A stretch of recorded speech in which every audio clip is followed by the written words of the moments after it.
Assalamualaikum warahmatullahi wabarakatuh. Sahabat Galenta, apa kabar? Semoga kita selalu dalam keadaan sehat walafiat. Amin ya robbal alamin. Sahabat Galenta, sebagian masyarakat pada umumnya, dalam menjalani kehidupan ini, masih erat berhubungan dengan kepercayaan dan keyakinan, atau kita kenal dengan sebutan sugesti. Hal itu sudah berkembang jauh, sejak zaman dahulu pada masa nenek moyang kita. Salah satunya keyakinan terhadap mistis yang mendatangkan kemakmuran dari berbagai tanaman hias. Apa sajakah tanaman hias dimaksud? Simak dan tonton video ini hingga selesai, agar tidak terjadi gagal faham dalam memori di pikiran Anda. Sahabat Galenta, ada banyak tanaman hias yang diyakini sebagai pembawa keberuntungan dan dapat dirawat di rumah. Namun, tahukah Anda, bunga keberuntungan yang membawa kemakmuran di rumah? Iya, tentu ada bunga pembawa keberuntungan dan mengundang kemakmuran dalam kehidupan keluarga. Dan bunga itu cocok diletakkan di kamar Anda. Akan tetapi, tentu tak banyak orang yang mengetahui bahwa beberapa bunga keberuntungan ini hanya dianggap sebagai tanaman biasa. Ternyata tanaman itu membawa energi yang baik dan dapat membawa kemakmuran di rumah Anda. Lalu apa saja tanaman atau bunga yang dapat membawa keberuntungan dan kemakmuran itu? Sahabat, tetap di channel ini dan simak hingga usai. Terima kasih.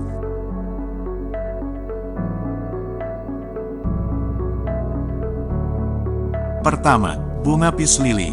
Menurut kepercayaan orang dari negeri China yang mempercayai ilmu kuno Tiongkok, ajaran atau ilmu ini untuk mengatur keseimbangan antara manusia dan lingkungan.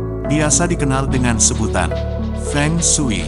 Berdasarkan Feng Shui tersebut, tanaman pece lili ini dianggap sebagai tanaman keberuntungan. Atau spate putih. Ada juga yang menyebutnya dengan sebutan bunga lili perdamaian atau layar putih. Bunga lili ini berasal dari Pulau Pasifik. Dalam bahasa Yunani artinya, daun spate, dengan dedaunan hijau tua terlihat elegan dalam gaya dekorasi apapun. Tanaman ini melambangkan kemurnian, kedamaian, dan harmoni. Kedua adalah bunga morning glory. Bunga morning glory keberadaannya banyak berada di negara Sakura. Dan pada negara itu, bunga ini dapat dimaknai sebagai bunga pagi, atau orang-orang sering menyebutnya bunga kemuliaan pagi. Sahabat Galenta, sebelum kita menyampaikan tanaman-tanaman Feng Shui yang dipercaya membawa kebahagiaan, kedamaian, dan keharmonisan rumah tangga. Untuk diingat dan saran kepada Anda, dalam merawat atau memelihara bunga-bunga itu dengan baik. Di antaranya, posisi dalam penempatan bunga tersebut. Biasanya, agar bunga selalu tampak segar, sebaiknya ditempatkan pada ruangan yang terjangkau sinar matahari. Ketiga, bunga pacira. Bunga pacira ini merupakan tanaman hias yang dipercaya sebagai pembawa hoki. Berdasarkan kepercayaan kuno Tiongkok atau Feng Shui, bunga pacira ini merupakan pohon uang pacira yang diyakini memiliki kekuatan magis. Menanam pohon uang ini diyakini akan mendatangkan keberuntungan dan kemakmuran.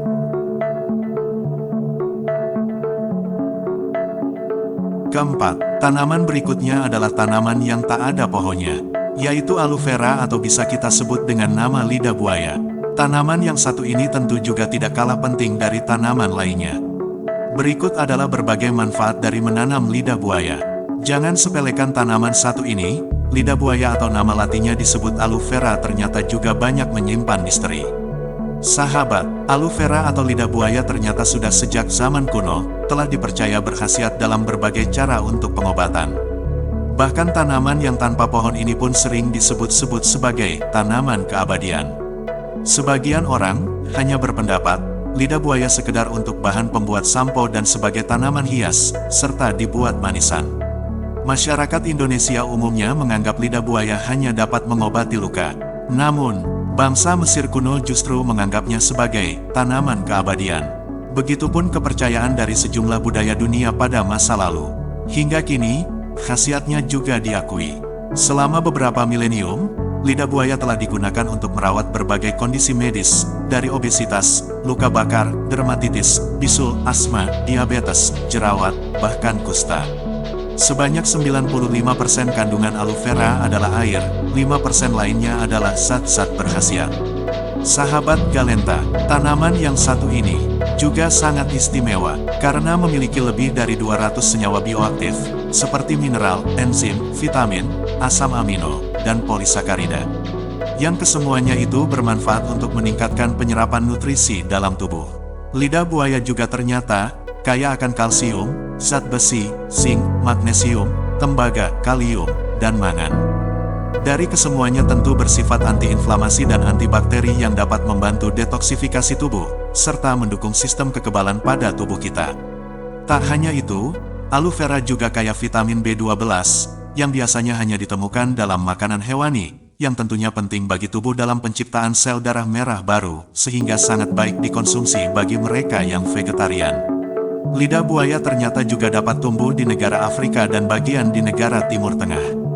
Bahkan tanaman ini dapat tumbuh di mana dan dalam kondisi apapun, tentu sangat mudah didapat.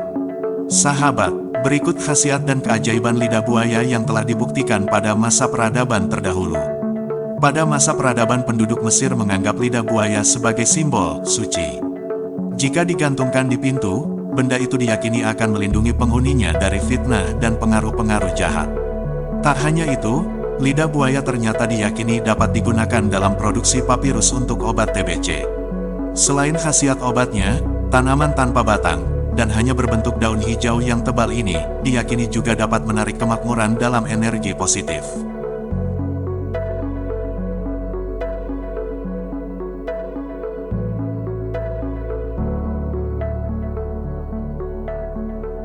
Namun, kembali lagi kita sebagai makhluk dan umat beragama, tentu dilarang mempercayai sesuatu yang melebihi kepercayaan dan keyakinan kita kepada Allah Subhanahu wa Ta'ala.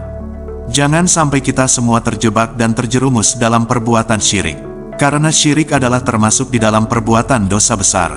Sebagaimana firman Allah Subhanahu wa Ta'ala, sesungguhnya Allah tidak akan mengampuni dosa karena mempersekutukannya syirik, dan Dia Allah akan mengampuni dosa selain syirik. Itu bagi siapa saja yang Dia Allah kehendaki. Barang siapa mempersekutukan Allah, maka sesungguhnya dia telah berbuat dosa besar. Quran Surat An-Nisa ayat 48. Demikian yang bisa kami bagikan, semoga dapat bermanfaat bagi kita, serta menambah wawasan baru untuk kita semua. Amin ya robbal alamin. Wassalam, terima kasih.